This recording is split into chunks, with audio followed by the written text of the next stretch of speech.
football matches are won by fine margin, and yesterday we saw it again at the 2023 Africa Cup of Nations. They say you snooze, you lose. And of course, football also punishes you when you fail to take your chances or your opportunities. Of course, Nigeria, the Super Eagles of Nigeria, they are soaring higher this morning. They've qualified for their 15th semi-finals according to the Confederation of African Football. But some local media in Nigeria are saying 16th time in the semi-final. Whatever it is, the Super Eagles will not care this morning. Ademola Lookman was the man for the Super Eagles again. Of course, 3 goals in 2 matches now. Welcome to yesterday at the AFCON, and of course, looking at another wonderful games that will be coming up today in the Côte d'Ivoire. My name is Asha Lolapeni. James Agberebi is the happiest man on earth this morning, and Kado Gundare is here to let us know how he felt yesterday. Guys, you're welcome to the show. Thank you very much, Femi. As usual, it's a pleasure being here. Yeah, thank you, Femi. Happy to be here, and congratulations to the Super Eagles. James, I know if horses will ride in you this morning, there will be no stumbling. Let's start with you, James. The game, of course, I would say it lived up to Billing's expectation in many areas, but Super Eagles edged it 1-0. The fear of a lot of people actually, I also had mine before the game, and of course, I saw Kyle reacting to what I posted on social media, but Nigeria in the semi-final once again. Yeah, Femi, the good one for the team. I think one thing I've observed about the Super Eagles now is that they've grown into the competition, and a lot of things are aligning. The players are, for the first time, we say Super Eagles team, especially this bunch. I think they've aligned. The chemistry is almost there for them. You know, one that I've observed about them is the commitment, the dedication, the fight. I can't remember the last time I seen a Super Eagles team, as in the way they go for everything. They give their all now. I think they've come to see that why they get a lot of criticism from Nigeria is because of their commitment. Nigerians just want you to be committed. Even if you're going to lose, at least show them that you are committed, and that's what we've been seeing. And we showed that the team can adapt to any formation, provided they give it their all.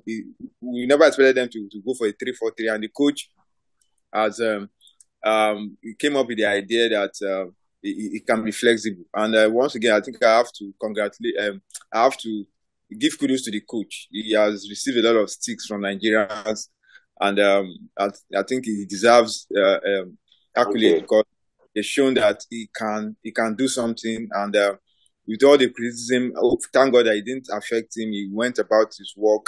The team is missing some players. He was able to still bring something out of this bunch, and they are doing it. And I say congratulations to the team and also to the coaching crew. Okay, of course, we'll be talking about Pesero and his future much later, because the NFF said before the competition that the semi-final is the target, and now that he has met that, and of course we know that he might likely retain his job and have his contract extended. James, I'll stay with you before I go to Kayode. Osimhen, a lot of people have criticized Osimhen for failing to score goals because everybody expected him to paint Côte d'Ivoire with goals, you know, going into the competition as the best player on the continent. But we've seen that tag has made it very easy for teams to mark out. But then he's been able to do something well, you know, drag defenders to him, and of course, create space for the other attackers to pounce. And that was what we've seen in the last 2 games. The Ademola Lookman has effectively done that. Yeah, I think a lot of people, because you're a striker, and there are so many things you can do for the team. I remember in the France, the French team that won the World Cup in 2018, Olivier Giroud, he was the spearhead in the attack. But what he was doing, that was why the likes of Griezmann and Mbappe were scoring left, right, and center, because they had that person who occupied the defenders, who was dragging them all over the place in terms of aerial threats. You know, he has one of the best touches, this hold-up play. So it's something similar that Osimhen is doing. He's the marked man in this competition. But what that means is, why the attention is so focused on him, the other guys are doing it. That's why, just like what you said, Ademola Lookman, his goals. Because if you check, Osimhen has been involved in almost all the goals. Look at the goal that Ademola Lookman scored yesterday. So Osimhen's presence and the way he dragged the defenders out of the way. He created that space for Ademola Lookman to exploit, and that was how he was able to convert that goal. It was quick thinking, but a very smart one from him. So Okay. the most important thing is Osimhen is doing his part. Fine, we want him to score. He scored yesterday, but fortunately it was rude. He want to score, but he has shown that even if he's not scoring, he's doing a lot. He's helping his teammates. So that's the unity in this team. Even if one part is affecting, he's not doing too well. You see that encouragement, that's unity. So he has been fantastic. Hopefully, the next game he is going to score. Hopefully. Okay. Of course. I remember. I think it was Iwobi who said that the coach Pesero had a meeting with the team, and he said the most important thing is the win, not how well individual players play at the competition. He said, and they absolutely agree with him, and that is why the team has been flying. Kawade, let's talk about the tactical battle yesterday. What happened to Freddie? He was taken off, and the frustration was written all over his face. What happened to Mabululu? Mabululu almost gave Angola the lead, and Nwabali was well positioned to keep his shot out in the 4th minute. What happened to the entire dangerous players that you particularly said the Eagles must be wary of before the game? Yeah, I said that, and I still believe that the Angolans were just how do I say this? Were clever by half. If they had stuck with the formation with the players that had seen them to this stage, maybe the story would have been different.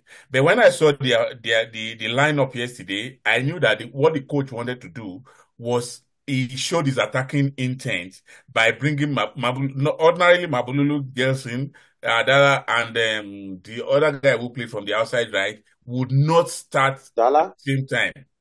Yeah, there was a third guy, Gelson. Gelson. Yes, yes. The three of them wouldn't have started at the same time. That's one. Secondly, the Nigerians outmuzzled Freddy in the middle of the park. So what they did excellently well was that they didn't allow the Angolans to play to find their rhythm. And that was what led to the frustration that you saw on Freddie's face, because all through the competition, he was the one pulling the strings.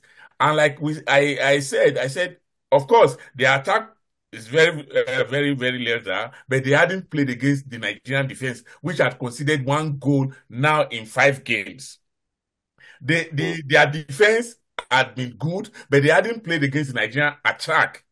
We also saw that play out yesterday. We saw how they were not able to withstand the Nigerian. Of course, the game ended 1-0. It could have been more than 1. Either ways, both teams could have scored on a number of occasions. Nigeria could have scored about 4. The Angolans could have scored about 1 or 2 or 2 goals too. But that didn't happen. Nigerian defense stood firm. And the attack also did what they needed to do. So for me, I think it was a miscalculation on the part of the Angolan coach. By the time he tried to turn things around, it was too late. The Nigerians had already grown into the game.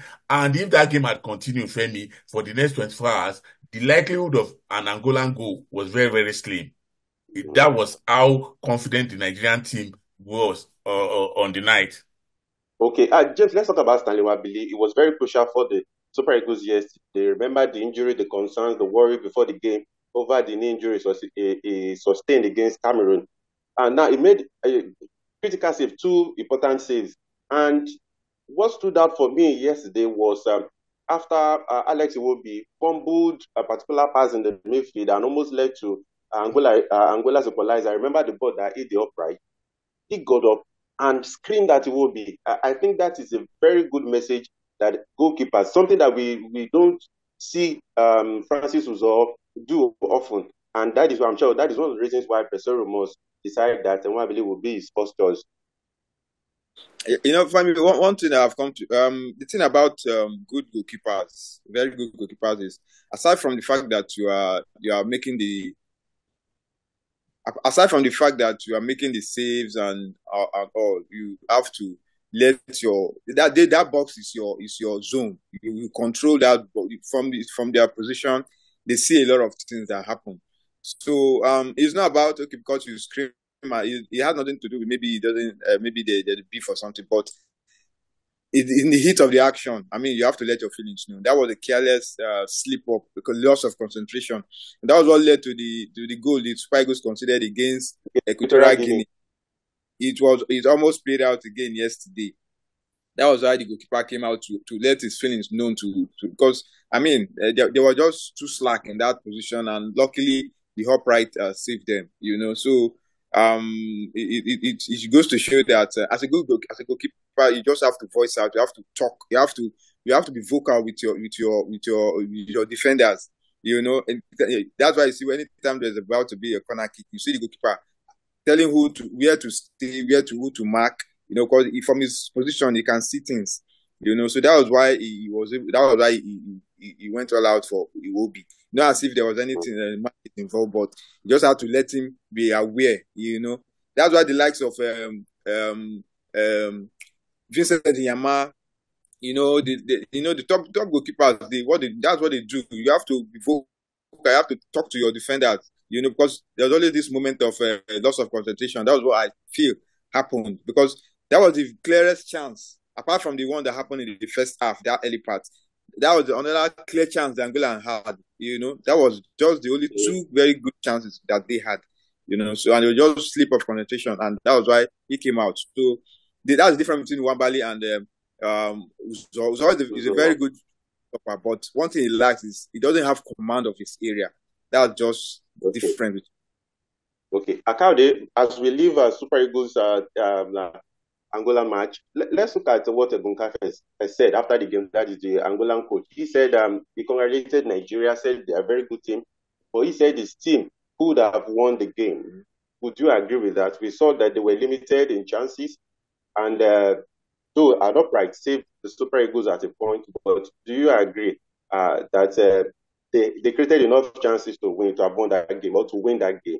Well, if we count only their own chances without counting the chances that the Nigerians created, yeah, they would have won. They would have won, because obviously in his head he just counted their own chances while discounting the ones that the Nigerians had. It's allowed. Yeah. So for me, it's right if he says they would have won. Although on the day the Nigerians were the better team, fine, the Nigerians deliberately conceded possession to them, but that in itself has not shown. We've seen that all through this competition that Nigeria will concede the possession to you, allow you to do whatever you want to do with the ball in your safe area. In the vital areas, they know how to keep you out, and where it matters at the other end, they score the goals that will knock you out of the game. So if he thinks his team had enough chances to win, yeah, I will agree with him. But then I have not seen where you count only the chances for one team while discounting that of the other. Okay, of course, Osimhen also spawned a number of chances for Nigeria. And now the game that a lot of us didn't see coming. Kyle, I'll still stay with you. DR Congo 3, Guinea-Bissau 1. At the time, I felt that someone should wake me up from my slumber, because I'm sure this is one of the extraordinary drama that we've seen in this competition. Congo defeating Guinea 3-1. I'm sure no one saw that coming, particularly that last free kick. I was asking the goalkeeper, how did you allow that to beat you in the 21st century of football?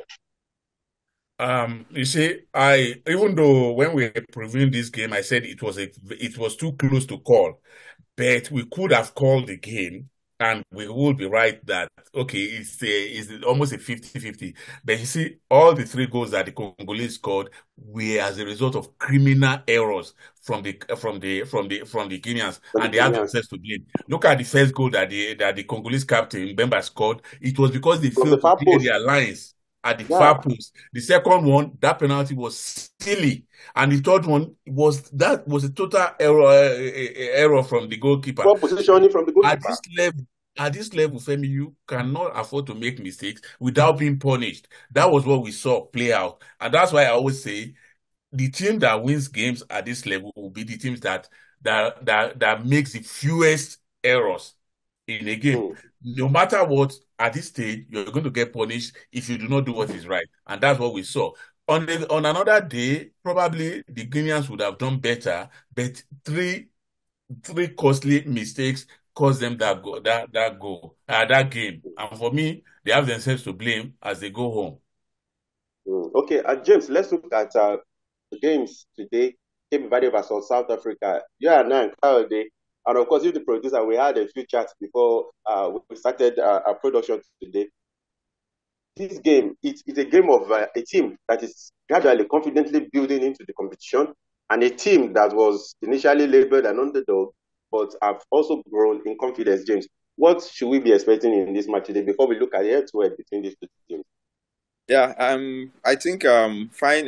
Cape Verde, they've been flying high, but I think I've seen now that all those teams that did very well in the group stage, they are going to fall by the wayside, because if you check Nigeria, former champions, they're in the semi-final. DRC, they defeated Guinea, who has never won the AFCON before. Now South Africa will play against a Cape Verdean side, and one thing you need to understand about the South African team, since they lost to Mali in the first game, they've gone like 3 straight games without conceding. So they are growing into the competition. They are beginning to find their rhythm. So yeah, Cape Verde, they've been flying high, they've been doing well, but against South Africa, I think it might be their bus stop, because one thing about teams that grow into competition is they are always unstoppable, because it seems they've gelled.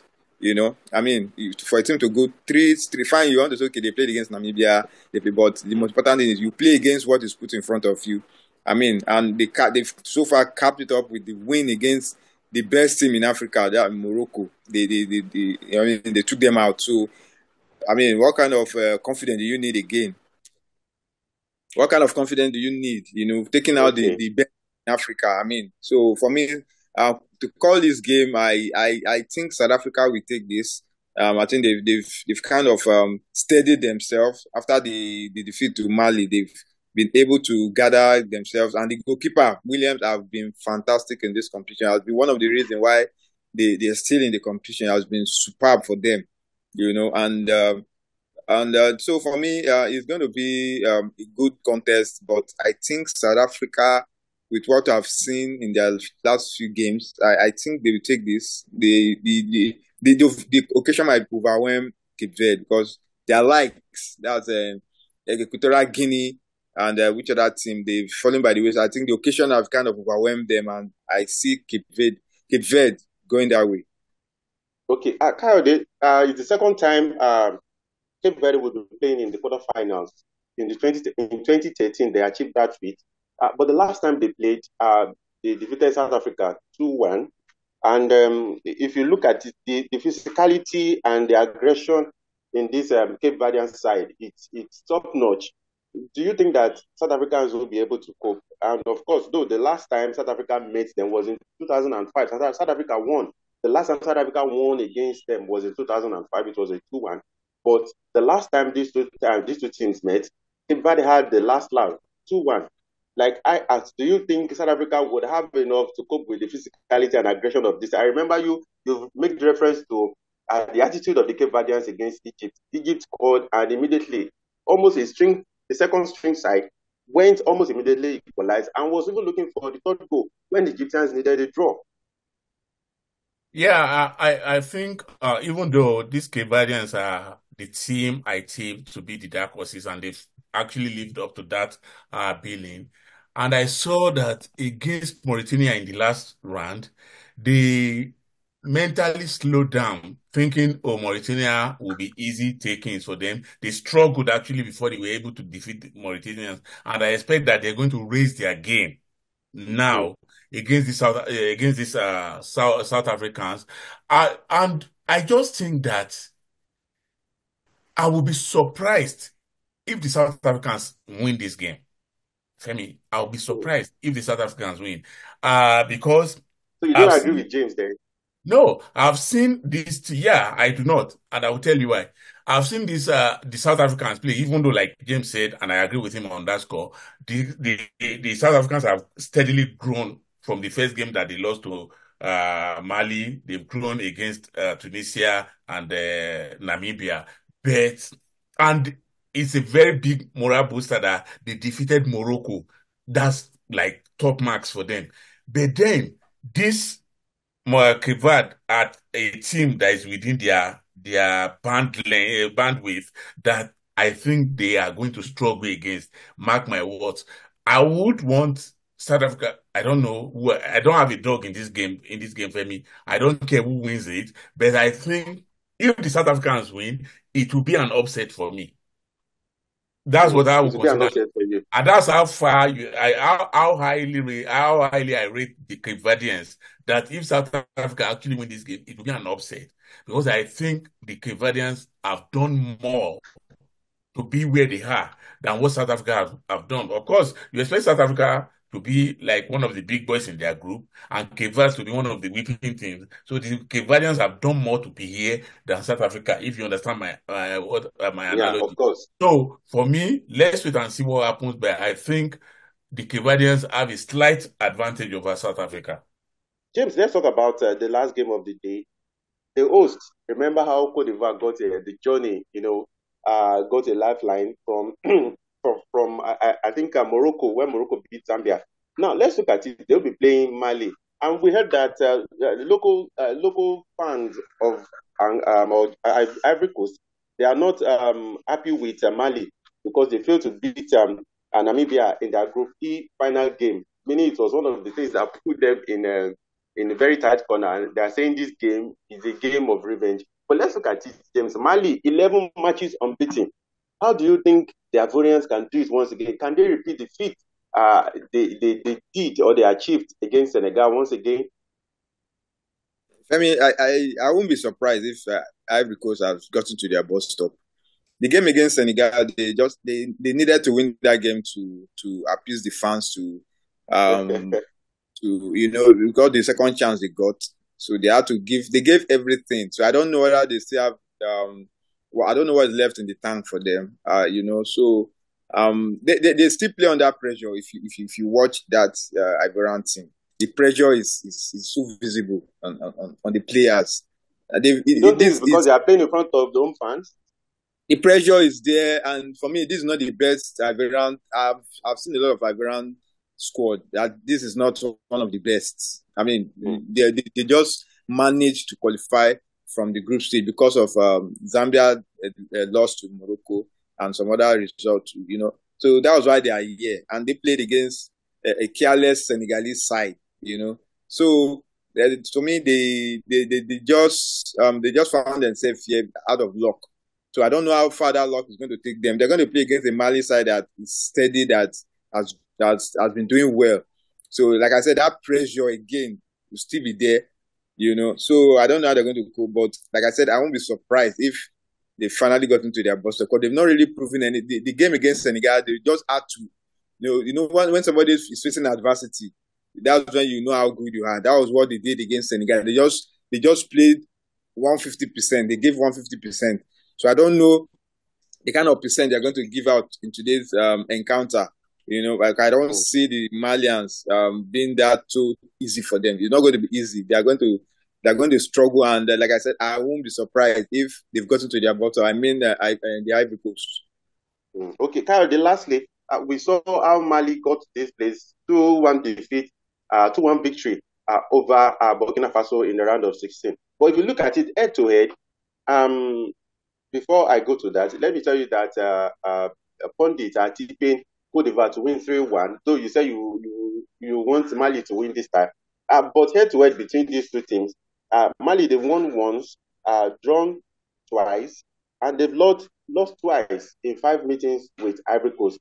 Now that the Ivorians, they have the confidence of the supporters back. Of course, we know that, we have to admit that the win against Senegal is a big morale booster for them, even though they've been underwhelming. Do you think the Malian side will stand a chance against these teams? Or what do you think Mali must do right in this game for another upset? Well, the thing about records is that records are meant to be broken. And the fact that they have this smart record against the Ivorians is not this current team for both sides. Yeah, it's not this current team. I saw the Malian star Seydou Traoré in the stadium in their last game. And quickly, let me say this. That's one of the things I've liked about this AFCON. Virtually every team came with their legends. Every team came with their legends. You saw in the game between Nigeria and Angola, you saw Fabrice Aqua, you saw Okocha, of Okocha, course, yeah. Amokachi is doing commentary work, and Kanu is there. I saw You a saw lot of Diop for people. Senegal, yeah. Drogba is around the Ivorian team, and Drogba has been an Roger Miller for ambassador Cameroon. anyway. He has been with everybody. Roger Miller, Samuel Eto'o, and the rest of them. Every country came with their legends. And so for me, I think the Malian team is full of confidence. They play without fear. And actually, the burden of proof is on the burden of expectation, sorry, is on the Ivorians. Of course, they beat Senegal to reach this stage, but people are quick to forget that that game they won on penalties that could have gone either way. If they had lost that penalty, nobody will be talking about the fact that they tried against Senegal.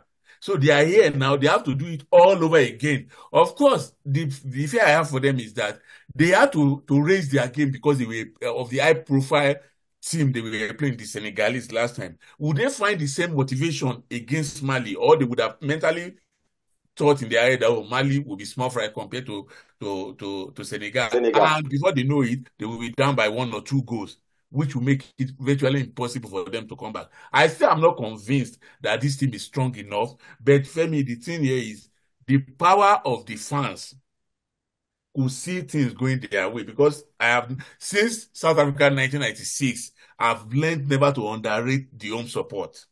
It is very, very critical. Yes, it is very, very critical. The home support could let me not say could take Ivory Coast over Mali and into the semi-finals, and anything can happen from there.